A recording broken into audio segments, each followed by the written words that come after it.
ஒரு வீடு கட்டும்போதே அதுல அதிர்வலைகள் இருக்கும் அப்படிங்கிறது எல்லாருக்குமே தெரியும் இல்லைங்க. அப்ப அந்த வீட்ல நல்ல அதிர்வலைகள் அப்படிங்கிறதும் இருக்கு. அதே போல பார்த்தீங்கன்னா, சில வீட்டுக்குள்ள தீய அதிர்வலைகள் இருக்கு. இப்போ ஒரு நல்ல அதிர்வலைகள் அப்படிங்கிறது எப்படி இருக்கும்னா, நீங்க அந்த வீட்டுக்குள்ள நம்ம யாரோ ஒருத்தர் வீடுங்க சார். ஒரு தெரிஞ்சவங்க ஃப்ரெண்ட்ஸா இருக்கலாம். ஏதோ ஒரு வீட்டுக்குள்ள நுழையும்போது, அங்க பார்த்தீங்கன்னா, ஒரு அமைதி இருக்கும். நமக்குள்ள போனதுமே ஒரு கொஞ்ச நேரத்துல மனம் அப்படியே ரொம்ப அமைதியா இருக்கும். இன்னும் கொஞ்ச நேரம் இந்த இடத்துல இருக்கலாமா? அப்படிங்கிறது தோணும். சில வீடுகளுக்குள்ள நம்ம போறோம் அப்படின்னா, நம்மளுடைய ரொம்ப நாள் பிரச்சனைகள், கேள்விகள் ஏதோ ஒண்ணு இருக்குங்க. பட் அது கொஞ்சம் கொஞ்சமா அதுவரைக்கும் உள்ள போட்டு கேள்வி கேட்டுட்டு இருந்தது, அப்படியே கொஞ்சம் நிதானமாகும். மனம் ஒரு தெளிவா இருக்கும்.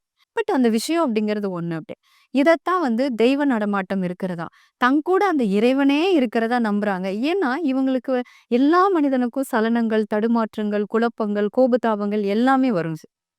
ஆனா, இந்த இடத்துல இருக்கிறவங்களுக்கும் அது வரும். இந்த வீட்ல இருக்கிறவங்களுக்கும் வரும். அப்போ இவங்க என்ன பண்றாங்க அப்டின்னா, அந்த இறைவன் கிட்ட இவங்க அதை சொல்லுவாங்க.